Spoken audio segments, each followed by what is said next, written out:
Happy Easter everyone, and today is going to be a special video where I'm going to be talking about Exo Armour or Exo Armour. You see, the old Exo Armour for the squats had a very distinctive look. They look like eggs basically, and that's why I'm trying to make this rather bizarre video.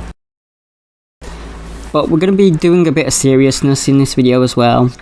You see, back long ago, the Exo Armour, or Squat Exo Armour, was a repurposed mining suit for combat. This was their equivalent of Terminator armour. Now, in 2nd edition, which is where I'm drawing most of the information from, had a very different way of doing armour saves. Sometimes they used 2 dice instead of 1.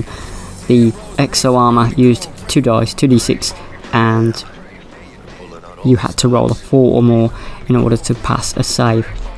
Exo Armour was rather bizarrely changed for a concept model into a more like brick look with a sort of recessed helmet, and made it look more squarish rather than the egg shaped that a lot of people were used to. That model was never actually released. It was just teased around certain areas and now ends up in a few people's collections when they had like trial prints of them. The same with the cyber slayers and other things. Of important note that squats did have a chaos variety in 1st edition, and there were some squat or chaos squat Exo Armour suits out there. They normally had horns or rather menacing looking faces on the front, but again they were like egg shaped with a couple of weird weapons on the side. Exo Armour was one of the unique things about squats, and I would like them to come back. Would I like them to be egg shaped? Maybe.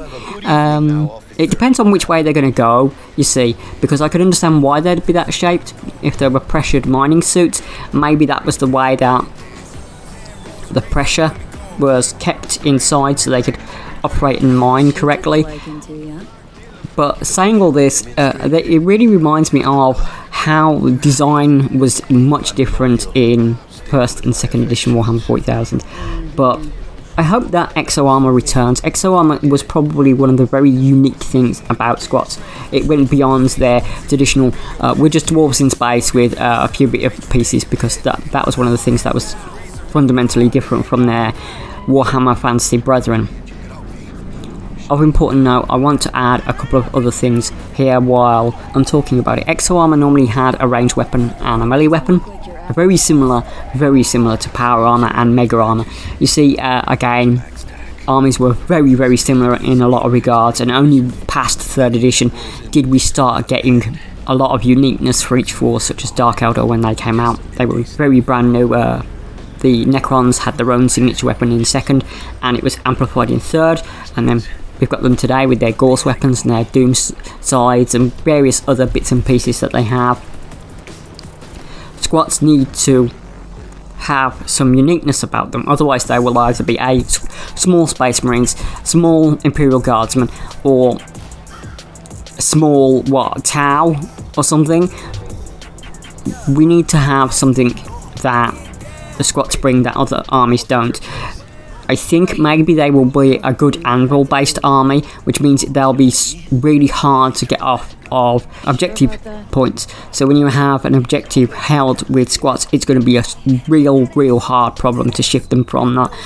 Because of the way balance works in 40k now, that has to be really looked at, and I'm going to be perfectly honest, I don't trust GW to release them out of the gate with any sort of balance. I see them occupying quite high tiers for a while until the next FAQ comes along, and they are going to be one of the few final of 9th, and I see their codex being 10th compatible, at least for the very beginning and middle of 10th anyway, because they'll be one of the last to be made, and they'll probably be one of the first that they'll take into consideration for 10th. So yeah, they'll probably be made with 10th in mind, in my opinion, and they will probably be very outbalanced. Look at NIDS now with the current FAQ. NIDS are going to be one of those armies that are occupying higher tiers in tournaments.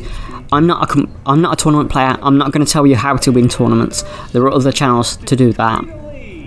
I can tell you what's broken in the game at the moment, but only from a number crunching point of view, not from an actual playing point of view. I think a lot of these channels that do odds on games that they've won and stuff like that, or theoretical dice rolling, it's very different when you're playing a game, because you're playing against an opponent who can react to you turn by turn.